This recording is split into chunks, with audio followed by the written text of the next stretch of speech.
Hello there. Welcome to the Saroy channel, wherever you are in the world, and so much love to each and every one of you. How are you doing?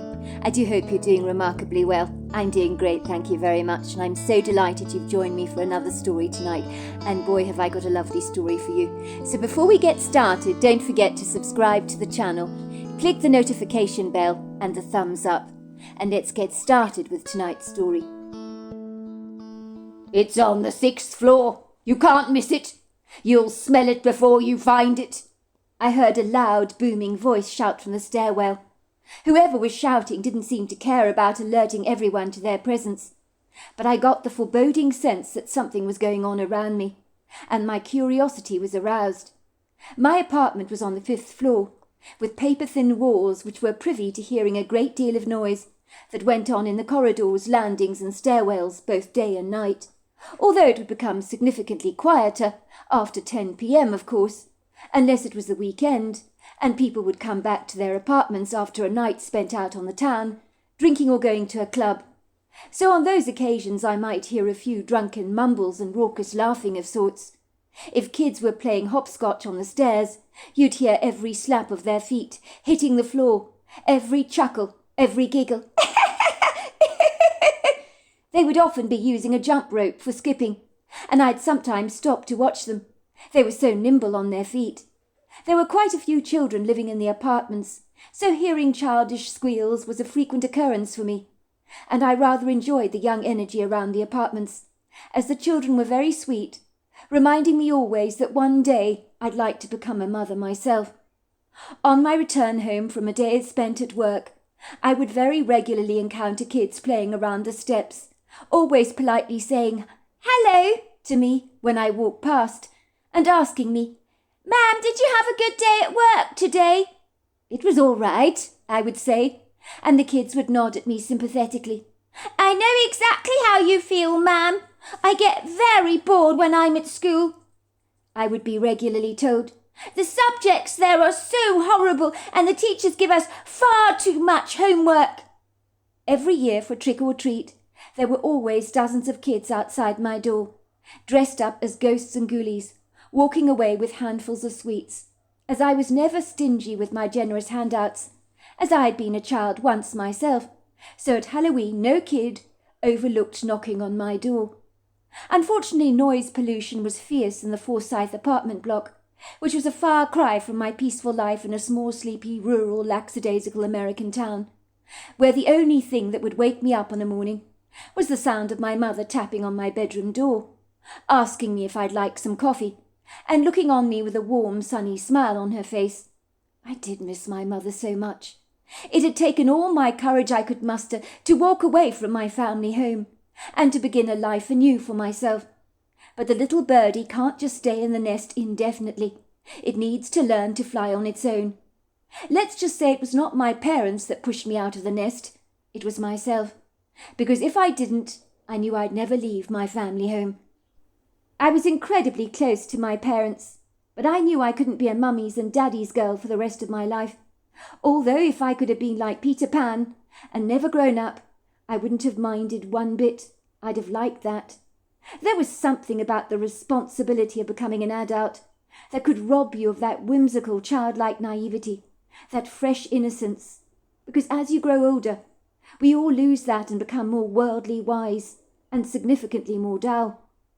I needed to procure some kind of independence for myself, but I had no idea how cutthroat New York would ultimately turn out to be, even though I hasten to say my parents had warned me about such things. At the time I had chosen to go to New York or Boston, but in the end I settled for New York, wondering if I'd made a grievous mistake when I got here. "Sweetheart," my mother had said, "the city can be tough going for a country girl like yourself. It can be a bit of a dog-eat-dog world out there. Aggressively competitive, and let's just say my mother was not kidding about any of that. I had failed to listen to my parents' sagacious advice from so many perspectives. I thought I knew better. One thing about being young, footloose and fancy-free is you think you know everything, only to discover to your surprise that you really don't. In fact, you don't know very much at all. That was the rude awakening for me, In the last 5 years since I'd moved to New York, I had grown significantly more mature, I'm glad to say, with my naivety regretfully a thing of the past. But you can't afford to be naive in New York. Ostensibly surviving in this bustling metropolis means you need to have your wits about you at all times. I was blindly ignorant as to how fast-paced life in the city was, until I became one of the city slickers myself. Even after living here for 5 years, I was still adjusting to my life, rather like planting an indigenous tree in foreign soil. It can take a long while for the tree to settle down and adjust, to comfortably spread out its roots, and even longer for it to blossom, if indeed it blossoms at all, which is highly debatable in itself, as some country folk find it impossible to adjust to a booming city.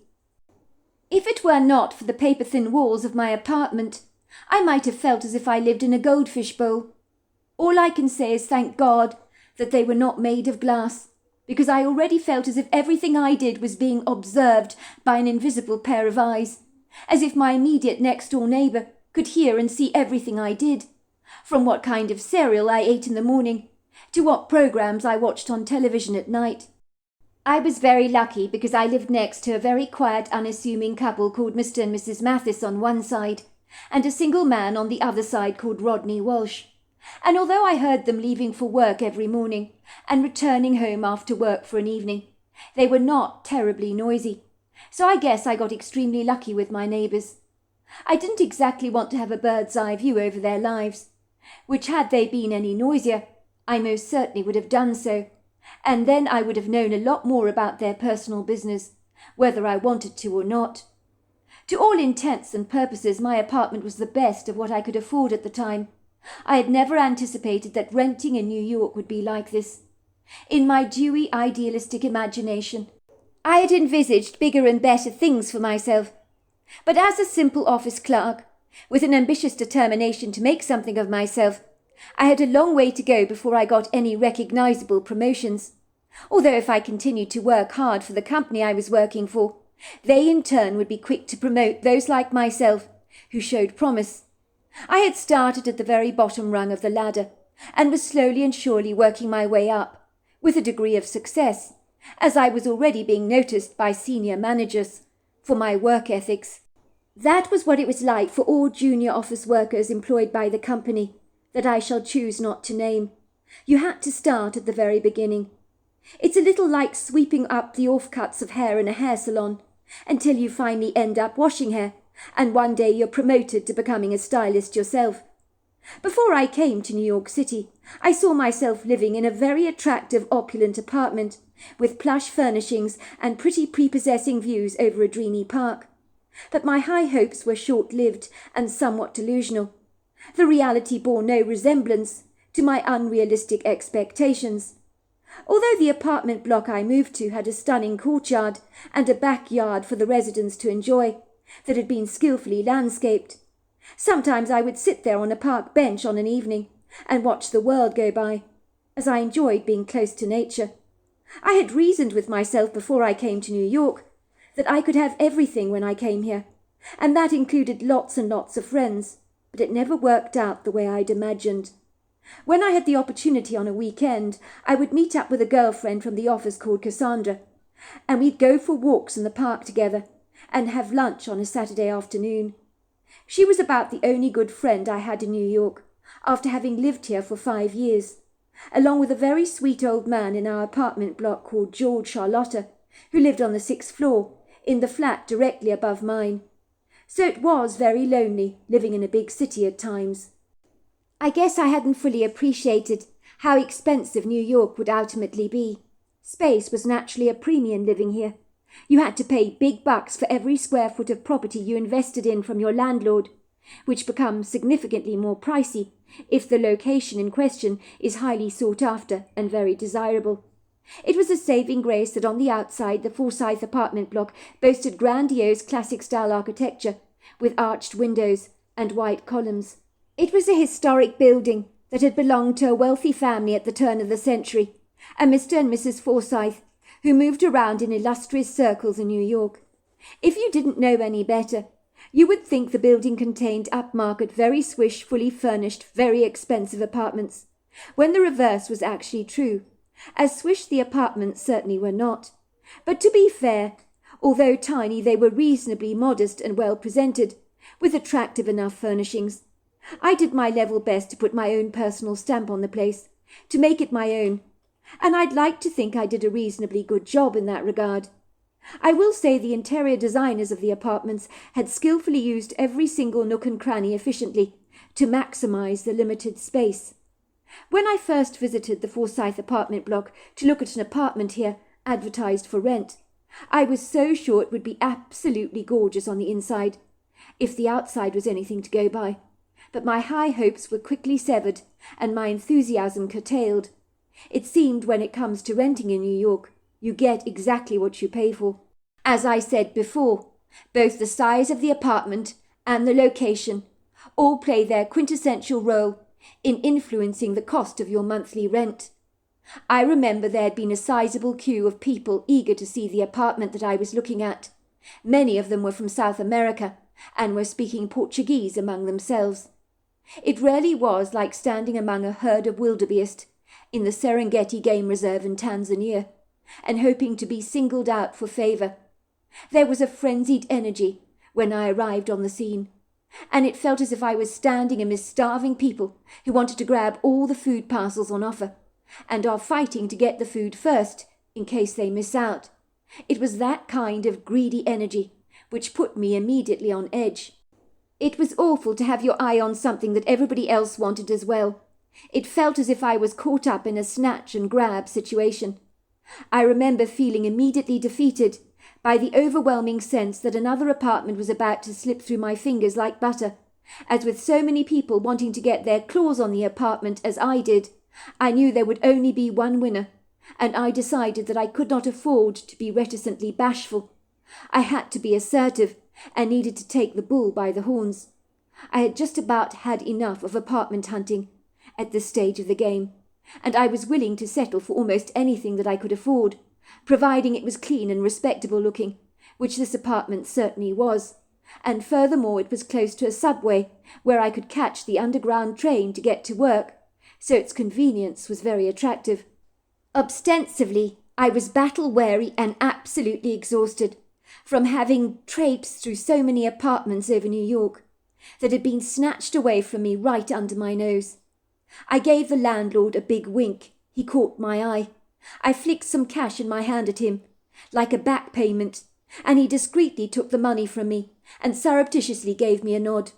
I'm not proud of myself, but I hasten to say my little bribe worked, as the landlord shouted out to the rest of the disappointed people queuing to see the place that the flat had been taken.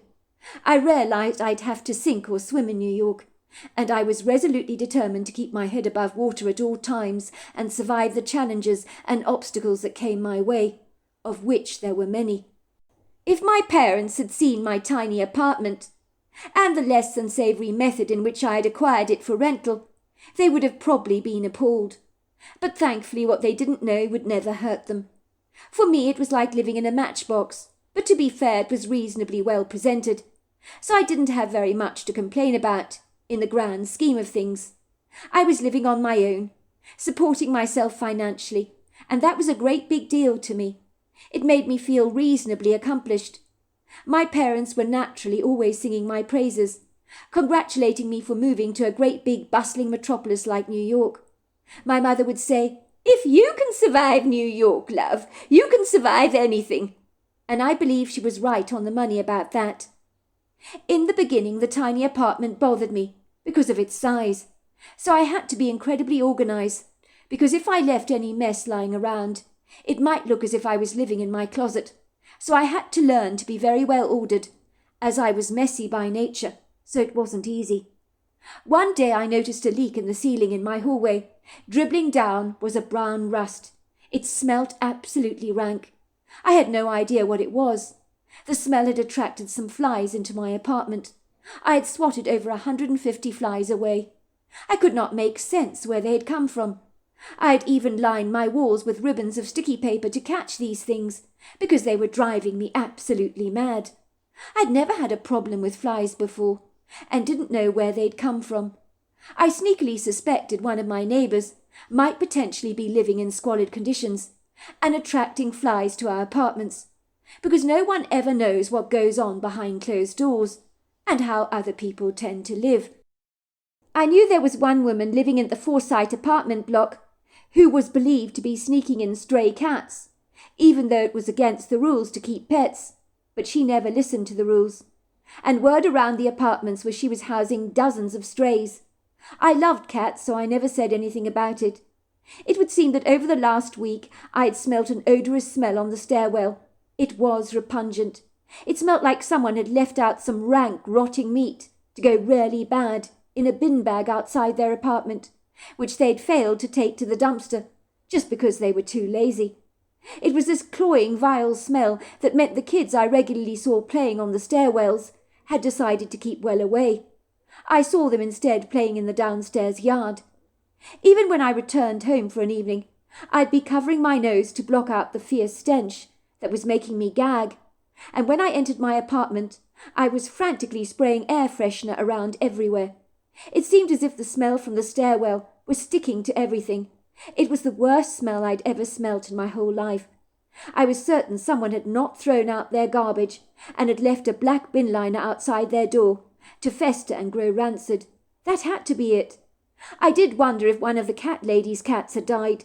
Maybe she had dumped a body in a bin liner and left the bin bag outside her door. I wouldn't be surprised. I'd seen lazy people doing this before, and it would annoy me that people could be so insouciant about being efficient in disposing of their rubbish. It wasn't hard to do. I had in mind that I would locate the offensive bin liner in the morning, but it would have to wait for the time being. It would possibly be attracting rats to the apartment block, and probably had already done so. I felt far too fatigued and exhausted after a hard day at the office to do the job straight away. Although the gross smell lingered ungraciously down the corridors, and did not seem to be abating, but getting progressively worse. I also intended to address the leaking ceiling in my hallway with the landlord by notifying him of the problem, which he would be quick to resolve. He was good like that. I thought it must be an old drain or something that was leaking into my apartment, coming from the flat upstairs, belonging to the old man, George Charlotta. I knew I needed to look in on him and find out if he was having any of these problems, and whether he too had noticed the rank smell in the apartment block. George Charlotta had been living at the Forsyth apartment block for many long years now. These days he barely ever left his apartment, except if it was to buy groceries or to pay the doctor a visit. He suffered from very bad arthritis and was on the waiting list for a hip replacement, so it was a continuous struggle for him to get around easily. He was always in pain. I had felt so sorry for the old man, as in New York people tend to live their own lives, minding their own business. So people like George Charlotta get easily forgotten and very often neglected. When I moved into the Forsyth apartment block and noticed the lonely old man, I had made a conscientious effort to get to know him. I would help him out with his shopping and so forth, I decided, as there is no greater feeling in the world helping someone out that needs your help. My parents instilled in me these values since I was a little girl. My dad would say, "Love is the only thing that matters. It's always important to help out your fellow man and to be generous. One day we might need somebody else's generosity, and everything you give out always comes back to you 100-fold. And I always believed that. I thoroughly enjoyed my visits to George's apartment. I felt quite lonely myself living in a huge city, and was struggling to make enduring friendships. I popped in to see George about once or twice a week, just to say hello, but there were times I didn't visit him, when things got so busy and chaotic on the work front. I had become a bit of a dog's body at work, with senior and junior managers throwing an excess of responsibilities my way. They knew they could rely on me to be trusted to get things done efficiently. I knew I should always do things with a happy heart, as my attitude and work ethics were naturally being tested all the time. I had already been noticed by one of the senior managers, who was showing interest in my accomplishments, and I certainly didn't want to blow my chances of success by adopting a stinky attitude. George Charlotta was a very nice, interesting man. He divorced his wife when he was in his 30s, or more to the point, she divorced him. George had told me his very sad story, and it had touched my heart that he had chosen to share it with me. I could tell that even when he recounted the tale, he physically choked up, even after all these long years. I guess when someone hurts us deeply, the indelible scars left behind are not easily erased, even if the event happened years and years ago. It's as if a cellular memory within us recalls all the hurt, and it sticks to our genetic makeup like superglue. One day George had arrived back at his house, where at the time he'd been living in Toronto, where he lived in a somewhat bohemian, rather eclectic Kensington market neighbourhood, known for its vintage boutiques, art spaces, cheese shops, bakeries and trendy places to eat.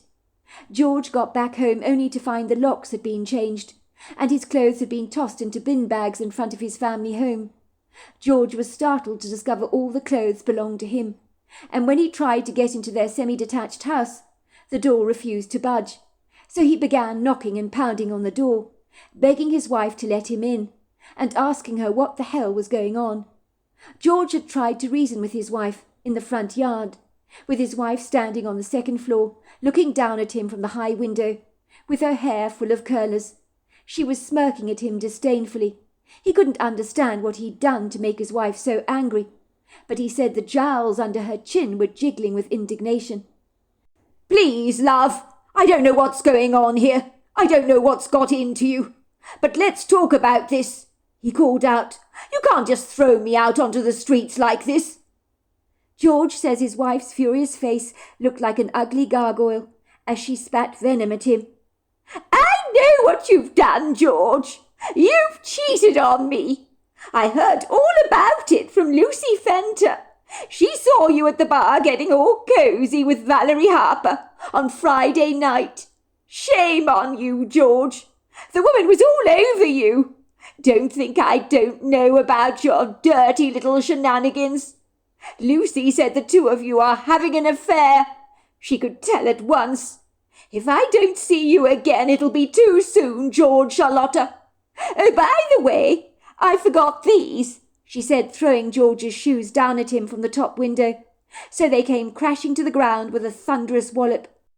She looked bitterly disappointed that her missiles had not hit George square in the face, but had ended up entangled in a neatly trimmed hedge, which he battled to retrieve. "You've got it all wrong, Monica. I can't believe you believe that woman's lies. I never cheated on you. I was 2 sheets to the wind on Friday night, at that office party, but nothing happened. I can promise you that. You know when you're drunk you can do stupid things. This was one of my less than proud moments, love, when I let a woman sit on my lap, but I promise you, it'll never ever happen again. And I certainly have not cheated on you. Hand on heart, I would never do that to you. You know me better than that. Too right, it'll never happen again, George. I won't give you another opportunity to humiliate me like this. You go and shack up with that Valerie Harper, why don't you? I hope you have a very happy life together. The two of you deserve each other. Now get lost. Don't be like that, love. It's you I love. I have absolutely no interest in Valerie Harper. Nothing happened, love. You've got to believe me.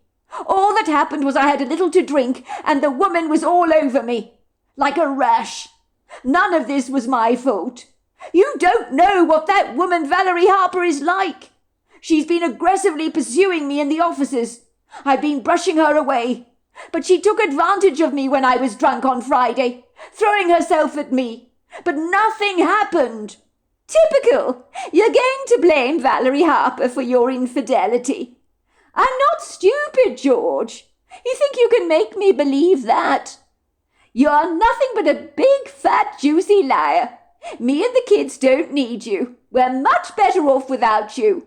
I'm not an idiot. Lucy Fenter saw you with Valerie Harper. Your behaviour spoke volumes. Now get out of my sight. Just looking at you makes me want to throw up and regurgitate the contents of my stomach.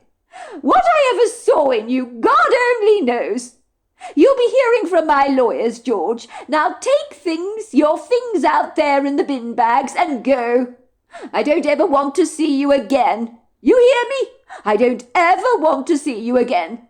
I'll get a restraining order. I'll tell the police you've been beating me up if you try and mess around with me.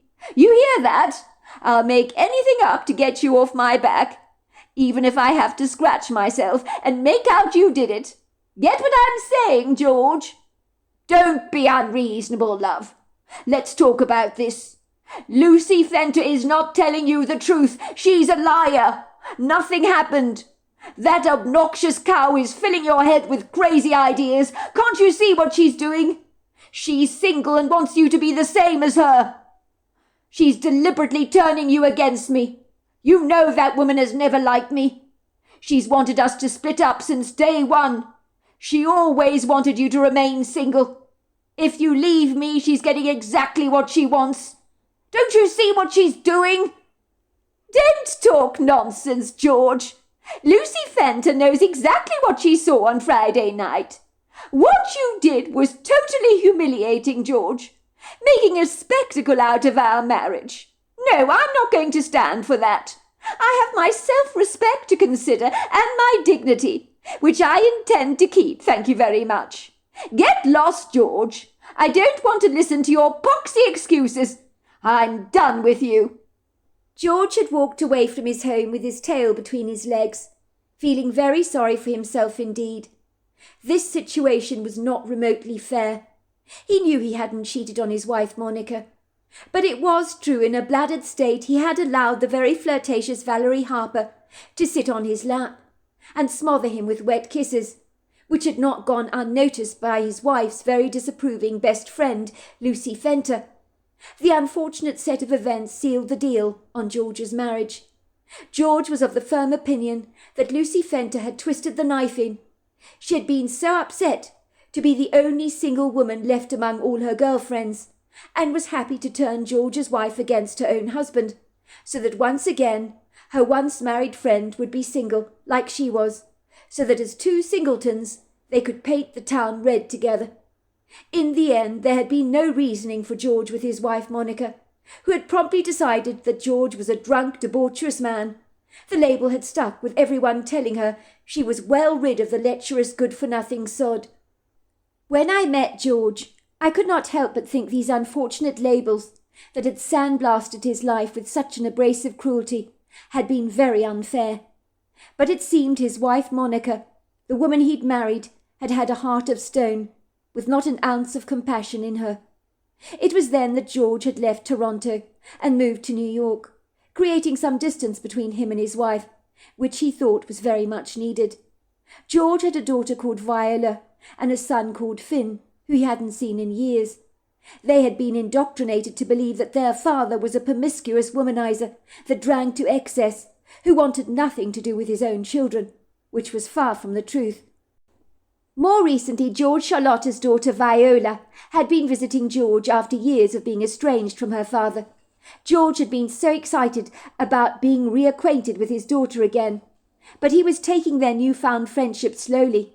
He was afraid of falling out with his daughter, as he'd done with his wife. "I made some bad mistakes in my life when I was younger," he told me one day, as we were drinking lemonade together on a very hot day in New York, where the sweltering conditions had people saying it was a heat wave of note. We sat in his beautiful appointed living room, with the air conditioning unit on full blast. George was very lucky. His apartment was 3 times the size of mine, with large windows on the back, overlooking the backyard, which was an extensive green space, with lofty trees, beds of white roses and pretty shrubs, along with a pond of koi carp and a fountain. It was a place you could go out to on a weekend and sit on the park bench there to relax. It was frequently used by many of the local residents in the Forsyth apartment block, and some of the residents took the initiative to plant pretty summer flowers in the beds to make the place even prettier, while one of the residents had gone so far as to put out a cement bird bath and some bird feeders, so you could enjoy watching the birds from the windows of the apartments. "What do you mean mistake, George?" I asked him. "You're not the only one that makes mistakes, you know. It's a human thing. That's what we're good at doing. It's a passage of life, is it not?" For a start, I shouldn't have gone out to an office function in the first place, when I was living with Monica. She was a very disagreeable woman. I had been drinking too much that evening. A work colleague of mine invited a few people to the bar after work to celebrate his birthday. I was actually going straight back home. I had never been much of a drinker, but a couple of my colleagues persuaded me to be a sport and just to have one drink. I thought to myself, one drink, what harm can that do? But one drink led to another and another and another. Somehow I was persuaded to drink way too much. When I drink, my inhibitions go away. I get very merry, you see. Valerie Harper was the office flirt. She arrived at work every day, wearing clothes that left very little to the imagination. You know the sort of thing, low cleavages and skirts so short they barely cover your modesty. She wore heels so high that I was amazed she never broke her ankles on the sidewalk or something. That annoying woman had always fancied me rotten, and she'd made sure I knew it. But I would push her away like swatting away an annoying fly. I had never liked women who flaunted themselves like that at men. It's not attractive, in my opinion. I found her vulgar and cheap, and I looked on her flirtatious behaviour as very offensive. I know some men may like it, but I certainly did not. It was when I was ploughed with drinks that Valerie made a beeline for me at the office party, when she saw my inhibitions had been washed away by my drunken state, and I was much more jovial and approachable. She saw this as her quintessential opportunity to throw herself at me. Oh, I'm so sorry, George. That's awful. I know women like that, so I do understand what you went through. That's terrible. Well, that's what landed me in the hot water, so to speak. If my wife's friend Lucy Fenter had not been at the bar that night, my wife Monica may not have known about the unfortunate incident that was to wreck my marriage. Unfortunately, my wife's friend had been hired as a temp at our offices, and I had no notion of knowing that she was watching me and my every move like a hawk at the bar that night. I do vaguely recall getting bladdered on that Friday evening, with the heat rushing to my cheeks, and the next thing I knew that Valerie Harper was literally doing a lap dance on me, with everybody cheering. I guess I was infected by the upbeat mood at the bar, and was enjoying myself to a degree. Oh, poor you, George. I can only imagine. It's amazing what happens when we get drunk.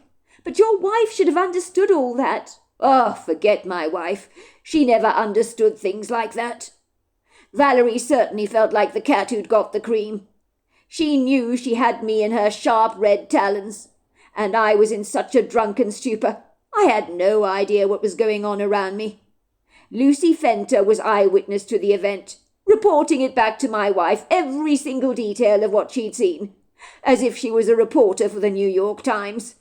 I think she took great delight in spilling the dirt on me. She made out, of course, that I was having an affair with Valerie. It wasn't true at all. One of my monumental mistakes was not telling Monica about the incident when I'd sobered up the following morning.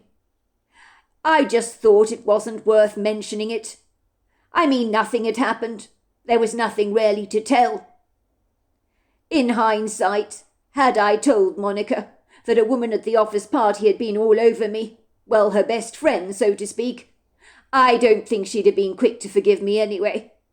I really regret not fighting for my marriage and my children. I walked away as if I was guilty as charged. In truth, I did feel responsible for allowing myself to get drunk that night. In doing so, I lost everything. Even my reputation was soured. Mud sticks, you see. It doesn't come off easily. It upsets me, though, that my wife Monica had no faith in me at all, and that in itself was really devastating. She chose to believe the word of a manipulative friend over the assurance of her own husband. I can only think that she was looking for an out in our marriage, almost as if being married to me had strangled all her freedom. I'm sure it wasn't like that, George. So there we are, that's the end of part 1. Part 2 is tomorrow night. Until next time, goodbye and good night.